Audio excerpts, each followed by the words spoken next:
You've performed for 80,000 people, and none of it prepared you for a man who shakes your hand warmly every morning and will not give you your passport back. His name is Mr. Pak. He smiles like someone who has never needed to threaten anyone directly because he hasn't. It's been 4 days since the concert. The plane that was supposed to leave on day 2 has not left. Day 2 became day 3. Day 3 became logistics. Now it's 3 a.m. and the city outside is dark in a way cities shouldn't be dark, and your phone has no signal, and you are beginning to understand something about the word guest. A guest can leave. You're in a country with no American embassy, no free press, no one you can call. Your name means nothing here. That's the first thing they took. 18 months before that hotel room, you were sleeping on your cousin's couch in Decatur, recording vocals in a closet lined with moving blankets. This detail matters. It's the reason you said yes. People who grow up with nothing develop a specific blind spot. They can't tell the difference between an opportunity and a trap. Because for most of their lives, those were the same thing. Your first mixtape moved 40,000 downloads in 3 weeks. No label, no budget. The second got you signed. The third went platinum. By 26, you had 4.2 million monthly listeners, and you had done it fast, which means you skipped the lessons that come from moving slowly. The call came through your manager in February. Not directly from the North Korean government, never directly. A cultural intermediary in Beijing, International Artistic Exchange. The fee was $800,000 for 2 performances. Your manager read it out loud twice. You laughed, not because it was funny. Kim Jong-un is a documented consumer of Western entertainment. Dennis Rodman visited Pyongyang 3 times. The regime has a practiced interest in moments where American figures appear to choose North Korea willingly. Appear is the operative word. You didn't know that yet. Your team split. Your lawyer said no before the sentence finished. One person stayed quiet until the room emptied, then said, "It's $800,000 and a story nobody else has." That person's opinion carried more weight than it should have. The State Department advisory was level 4, do not travel. Same as active war zones. You read every word. Then called the intermediary back. They had smooth answers for everything. People running something legitimate don't need answers that smooth. You signed in March. 4 days. Round trip arranged. You told yourself 4 days was nothing. The flight in, 17 passengers, none of whom spoke. The airport silent in a way airports aren't silent. Mr. Pak at the center of the greeting line, mid-40s, dark suit, English without an accent. He shook your hand with both of his and held it 1 second too long. The concert, 12,000 people, applause at precisely the right moments. Kim Jong-un in the front row, nodding. Afterward, backstage, 1 word through a translator. Again, you thought he meant good show. Mr. Pak was already moving you toward the exit. You didn't think about that word again until morning when Mr. Pak sat down at your breakfast table and told you the second concert was in 3 days. He said it the way you announced something already decided in a room you weren't invited to. The morning after the first concert, Mr. Pak pours your coffee and confirms Friday's concert before you've said a word. You ask about your passport. Processing takes time, nothing to worry about. 5th time. Same sentence. Same smile. Your first mistake is asking him directly. You put the cup down and say you need to leave after Friday. Prior commitments. Mr. Pak listens with the patience of someone who has heard this before, from other people, in this exact chair. Then he refills your tea.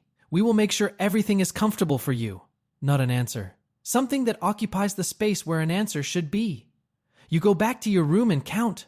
2 performances, 4 days, round trip arranged. Today is day 3. Friday is day 5. You passed the window you signed for and nobody mentioned it. The note comes that afternoon, folded under a room service tray. 7 words in careful handwriting. Do not trust Mr. Pak. I can help. Her name is Jisoo. Hotel Logistics 31. English learned from smuggled American films a crime here, which means she was already risking something before she found you.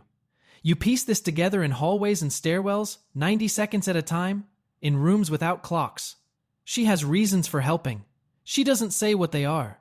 You don't ask because asking takes time, and time is the one thing you can feel running out. What she tells you: foreign guests who push to leave get reclassified, not arrested, extended. Performers, journalists, aid workers, people who came for a week and stayed for a year. The regime doesn't need bars if the city itself is the cage. She knows a courier. Pyongyang to the Chinese border twice a month. Risky. Possible. You say yes before she finishes. That is your second mistake. Friday. Same venue. 6 state television cameras this time, positioned to capture your face from every angle. Mr. Pak mentioned them that morning between discussing the lighting rig and the running order. Casually, the way you mention things already decided elsewhere. You perform anyway. You smile into every lens. You give them exactly what they came for. 3 days later, your label posts the footage. The comments call it the wildest PR move of the year. Your manager has sent 19 texts you cannot read. Your phone is in a drawer at the terminal. The world thinks you chose this. Nobody is looking yet. 1 week, 7 marks in the notebook. Each morning you check whether Gisu is at breakfast before you remember that checking is something you now have to do carefully, without looking like you're checking. On day 8, she isn't there. Different person, 50s, eyes on the floor. No announcement, no explanation. Gone the way things go, gone here between one morning and the next, without a gap where she used to be. You don't ask what happened. Asking would confirm you knew her. You understand the message. The surveillance had always been there. Fear sharpens your attention, and now you see it clearly. The car to rehearsals varies its route every single day, not traffic. Systematic variation designed to map your reactions. The Wi-Fi reaches 4 sites. The courtyard below has 2 men dressed as groundskeepers who have not touched a single plant in 8 days. You check behind the clock on the wall the morning after Jisoo disappears. You find what you expected. You put it back exactly as it was.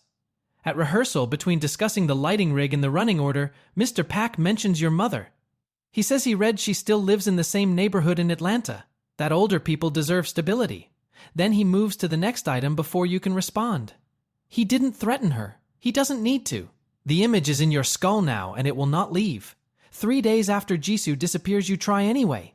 A Russian audio technician at the mixing board heavyset, late 40s. You reach across to point at a monitor and press a folded note into his palm. Your name, a hotel, the words help and American and please. He pockets it without looking at it and doesn't look at you again for the rest of the session. You don't know if that means help or report. You may never know. A 3rd concert gets scheduled, then a 4th. Mr. Pak calls it a residency. Then a hotel worker passing towels outside your door slows for exactly 1 second and says 2 words without looking at you. Swedish Embassy. Then gone. Sweden represents American consular interests in North Korea.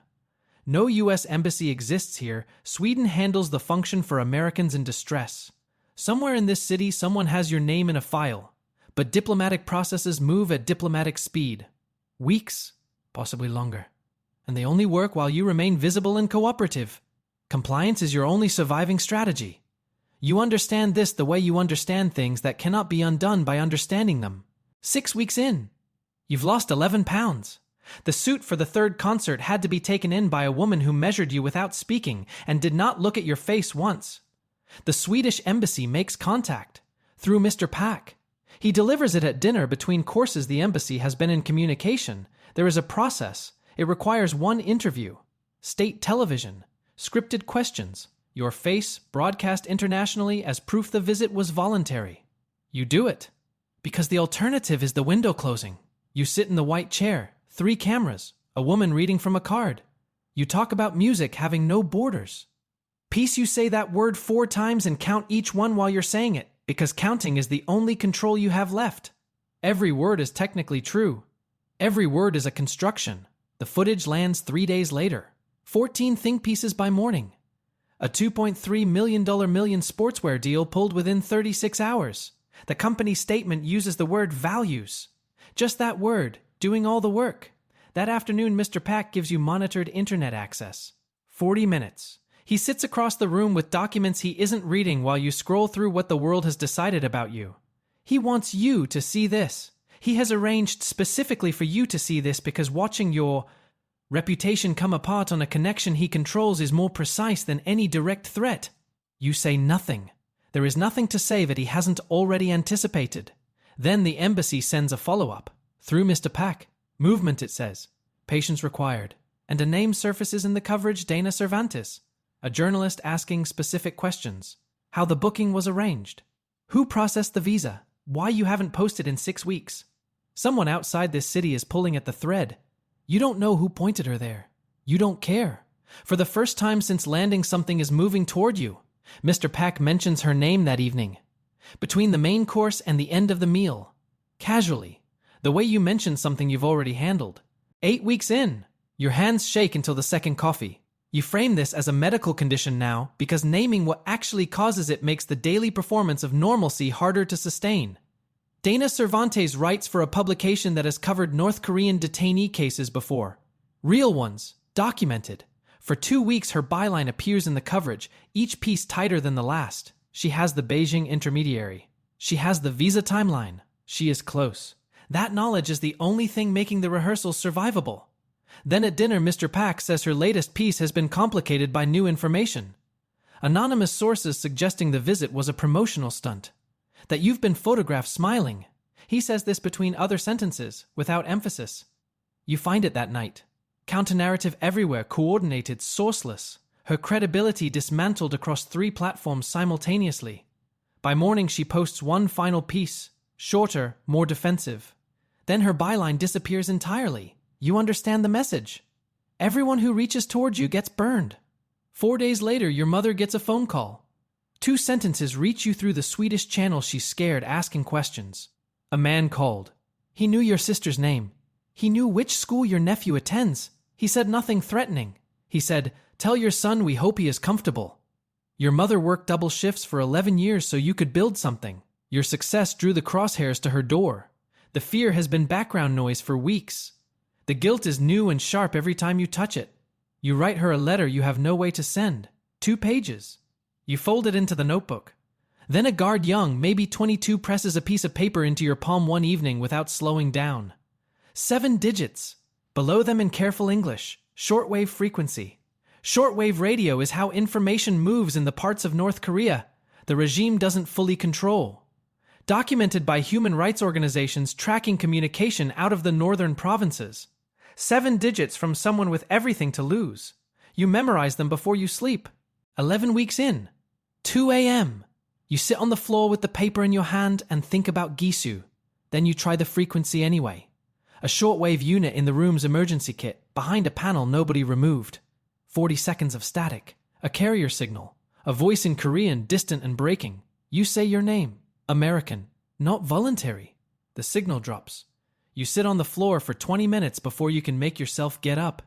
3 days later, the guard isn't there. Younger replacement, no eye contact. You ask what happened to the previous one. Relocated, a hallway attendant says, already passed you. You add him to the list. Jisoo. The Russian technician probably. Dana Cervantes, professionally. Now him, whose name you never asked. 4 people. 4 people gone. You have no language yet for what that specific accounting costs you. Mr. Pak says nothing about the radio. That silence is the most precise thing he has done since you arrived. He knows, and he chose not to act, which means watching you try was worth more than stopping you. He already decided how this ends. Then the outside world finishes the job. Your label drops you on a Tuesday. The press release uses the word values twice in 4 sentences. Your catalog pulled from streaming platforms. You had 3.8 million monthly listeners the week you landed. The following Tuesday, 214,000. A rapper you've known for 6 years, someone whose number you have memorized, gives a radio interview. The host asks about you. He pauses for exactly the right amount of time and says, "I don't really know what happened to him." Past tense. You are already history to someone who knew you last year. Mr. Pak allows you the monitored connection that evening. He sits across the room not reading while you find the interview and listen through a 2-inch speaker. He has arranged for you to hear this. The narrative is complete. A version of you exists in the public record willing, finished, and it has replaced the real one. Going home doesn't erase it. Then the embassy sends a date. 6 days. Conditional on one final requirement, to be disclosed closer to the time. 6 days. Mr. Pak says it like he's doing you a favor. Day 1 of 6. The final requirement arrives at breakfast. A recorded statement praising the cultural exchange program. Permanent confirmation the visit was voluntary. Mr. Pak uses the word permanent and lets it sit. You record it that afternoon.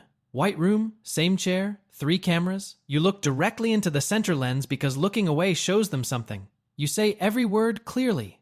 You don't rush. Rushing creates takes. Takes mean more time in that chair. 11 minutes. 1 pass. Day 3. Mr. Pak informs you at dinner the departure has been rescheduled. 4 days from now, not 3. Administrative processing, he says, without looking up. You understand immediately. The window was never 6 days. It was a test of whether you'd comply without guarantee. You passed. The departure now follows probably. That word lives in your chest for the next 96 hours. Day 5. A different car, a silent driver, an industrial route through a part of the city you've never seen. A terminal entrance you haven't used. A woman in a gray suit beside a black sedan, holding a folder with your name on a printed label. First person in 11 weeks who looks at you like you're a person. Swedish embassy. Security check. 40 minutes. Engineered to feel like 40 minutes. Bag searched. Items removed. 1 notebook. 3 pens. A phone charger. Items returned. The notebook, 1 pen, your passport, slid across a table by a man who doesn't look at you when he does it. The plane is a charter. 8 seats. 3 passengers who don't introduce themselves. You take the window. The engines start. Pyongyang below the grid of it, the deliberate darkness. The absence of the visual noise that tells you a city belongs to the people living in it. Then cloud. Your phone comes back in a Ziploc bag over the Yellow Sea. 847 unread messages. You look at the number for a long time. You put it face down. You're free. The word doesn't land the way you expected. You try it again quietly. Free. Nothing marks the moment except the moment itself. You land at Dulles on a Tuesday at 6 a.m. Your mother is at the arrivals barrier in her hospital scrubs, straight from a night shift. She didn't go home first. You hug her and neither of you speaks. It's the only moment in 3 months that requires nothing from either of you. The State Department debrief is 2 days later. A windowless conference room, bad coffee, 3 men with lanyards. You talk for 4 hours. At the end, the one who did most of the listening says your account is consistent with documented patterns. He says it like a man whose words are being recorded by someone else. You never hear from any of them again. The recorded statement airs 6 days after your return. Right on schedule. Mr. Pak delivers even from a distance. Korean Central Television runs it internationally and Western outlets pick it up. Former detainee's own words complicate his account. His own words. 11 minutes. 1 pass. Existing on servers in Pyongyang long after everything else has been forgotten. Your catalog partially restored 3 weeks later. Monthly listeners climb from 214,000 to 890,000. Recovery, until you remember it was 3.8 million before you boarded the plane. You contact a human rights organization tracking North Korean detainee cases. You give them Jisu's description, the hotel, the dates. They ask if you want them to be specific about what relocation typically means. You say no. You already know. The guard you think about more than makes sense. You never asked his name. He pressed 7 digits into your palm and disappeared from a corridor, and you will never know if 40 seconds of broken signal were worth what it cost him. You tell yourself yes. You need it to be yes. 3 months after returning, you play a venue in Atlanta. 600 capacity. You walk out and the crowd goes quiet, not Pyongyang quiet, not managed. A real silence. People waiting because they want to hear what comes next. You open with the same song you perform for Kim Jong-un. It's the one that comes when you open your mouth, the one that was in your body through all 11 weeks, the one that still belongs to you even though they broadcast it as proof of something it wasn't. You finish. Ordinary applause. You stand there 1 second before walking off, thinking about Jisoo, the guard, the recorded statement cycling on its 6-week schedule with your face saying things you meant none of. You're free. You've been free for 3 months. The statement still airs. Freedom isn't the end of something. It's just a different kind of ongoing. And some days that's the most you get. If this story stayed with you, like and drop a comment with where you're watching from. Subscribe for more.